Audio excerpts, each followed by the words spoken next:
The season opens with a meeting between the Shogun and members of the Yamada Asa-Emon clan, where Jika reappears after managing to return from the realm of the immortals, something considered virtually impossible due to the currents that trapped anyone who tried to escape.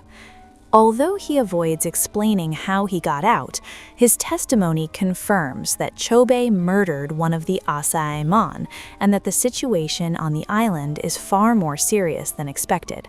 With no reports from Aizen, the shogunate decides to send a new expedition, with Shugen, deeply concerned about his comrade. As proof of the danger, Jika presents a creature brought back from the island, confirmed to be dead yet bearing strange characteristics, reintroducing the concept of Tao.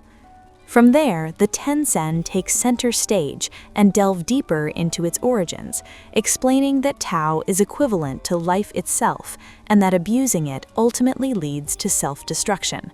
It is revealed they train this power in a systematic and extreme way, even fusing with or killing others to obtain greater amounts of Tao. Meanwhile, Sagiri, Shion, Yuzuriha, and Mei debate whether to withdraw, fully aware that the shogunate will not accept a return without results. Tension rises when Gabimaru is shown suffering from severe memory loss. He no longer remembers his wife or his purpose, and Mei detects an unsettling void in his mind, possibly caused by an illusory technique. The episode reaches its most intense moment with the reunion between Gabimaru and Chubi, who has already begun transforming into a monster dominated by an overwhelming Tao.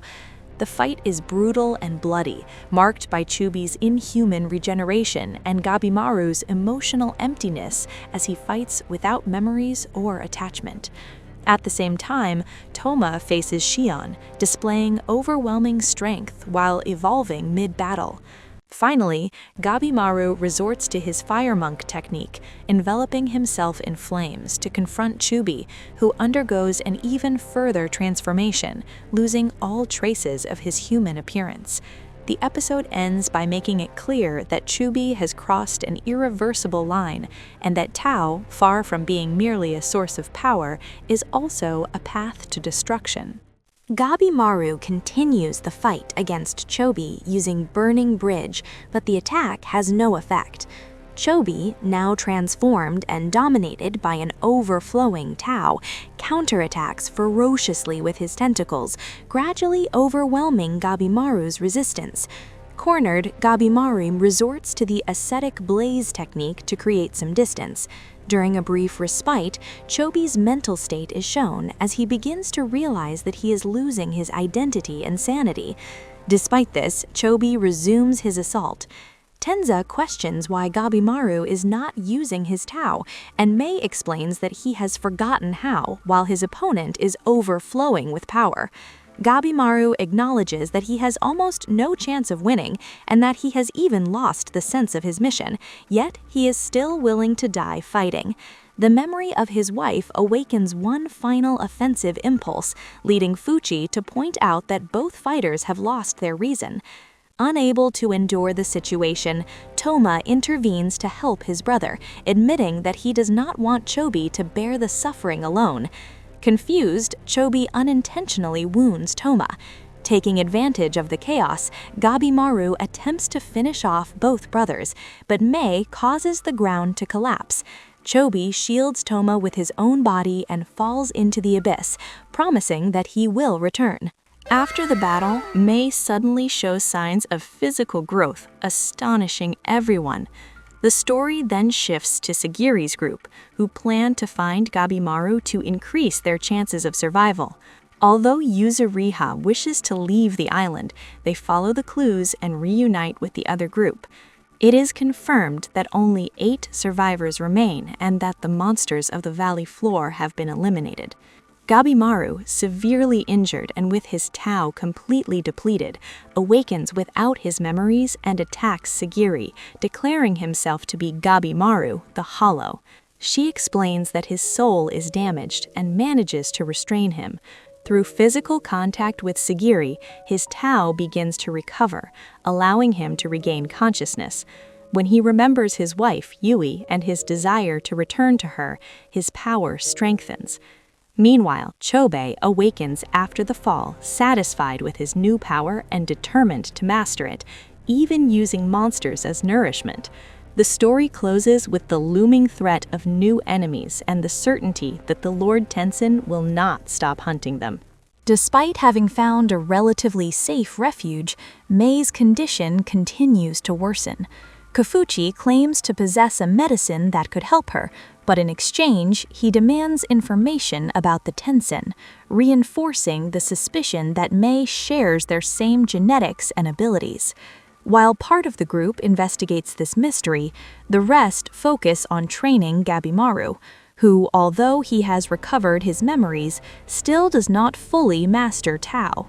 During the training, he realizes that he cannot match the Tenzin in Tao control, but he can take advantage of the Tao they emit to strike their vital points, thus discovering an effective way to injure them. During this temporary truce, Toma sets his pride aside and asks Tamaya to train him in swordsmanship so he can rescue his brother. As a sign of sincerity, he cuts his hair, and although Tamaya hesitates at first, she ultimately accepts.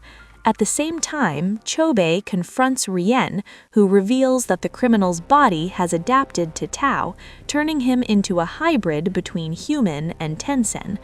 Although Chobei manages to defeat him by exploiting his weak point, he soon discovers that Rien can multiply, which ultimately leads to his capture. Rien shows interest in experimenting on Chobei to circulate Tao within him. Chobei agrees to submit, but demands to learn the truth about the island and Tao. It is then revealed that the island was created by Shufuku, a sorcerer who sought immortality through Tao, creating monsters in the process and giving rise to the Tenzin. Although the Tenzin are not truly immortal, they can prolong their lives thanks to an elixir called Tan, a regenerative prototype. Shufuku's true plan goes far beyond this, to turn the entire population of Japan into Tan. Meanwhile, Mei confesses that she and Rien were the first beings created by Shufuku. When she opposed Rien's methods, she was punished with the destruction of the organ that allowed her to circulate Tao, causing her body to gradually petrify whenever she uses too much energy. Realizing that Mei needs Tao to survive, Joko decides to sacrifice himself and transfer all of his energy to her. Before doing so, Mei bids him farewell by calling him Father, sealing an emotional goodbye filled with gratitude and sorrow. While the main group continues to lose members on the island, the story returns to the shogunate, where the second expedition team bound for Kototaku Island is being prepared. Among them stands out Shugen, accompanied by elite swordsmen and ninjas from Iwagakure. Tension arises when Kiyomaru, driven by his arrogance, openly threatens the ninjas. They prove their absolute loyalty to the shogunate when their leader takes his own life without hesitation, dispelling any doubts.